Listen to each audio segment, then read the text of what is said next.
అందరికీ నమస్తే. అందరు బాగున్నారా? పొద్దున్న లేవంగానే అయితే మా సోనిగాడు చేతులే చూస్తుంటదబ్బా. అక్కడిక్కడ తిరుగుతుంటే చేతుల బ్రెడ్ బిస్కెట్లు ఏమైనా తెస్తున్నానేమని ఎదురు చూస్తుంటది.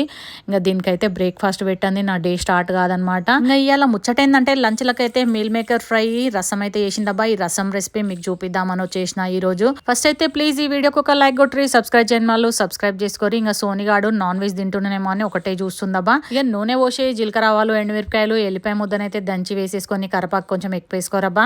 పసుపు కూడా వేసుకొని చాలా మంది ఇంగో వాడడం అయితే మానేసిరు. ఇంగో అయితే ఖచ్చితంగా వేసుకోవాలి. ఇంక ఇక్కడ టమాటాలు ఉడకబెట్టి రసం తీసినాం కదా, అది కూడా వేసేసుకొని తగినంత కారం ఉప్పు వేసేసుకొని ఒక 15 to 20 minutes లో ఫ్లేమ్లో మసలనిస్తే మీకైతే టమాటా రసం అయితే రెడీ అయిపోతుంది అబ్బా. కావాలంటే ఈ స్టేజ్లోనే ధనియాల పొడి, మిరియాల పొడి, కొంచెం జీలకర్ర పొడి కూడా వేసుకొని మసలనీరబ్బా. రసం అయితే ఖతర్నాక్ కుదురుతుంది. మీడియం సైజు 5 టమాటాలు అయితే ఉడకబెట్టుకోవాలి. అది చెప్పడం అయితే మర్చిపోయినబ్బా. మరిన్ని వీడియోస్ తోటి మీ ముందుకు వస్తూనే ఉంటా. Thanks for watching. బాయ్.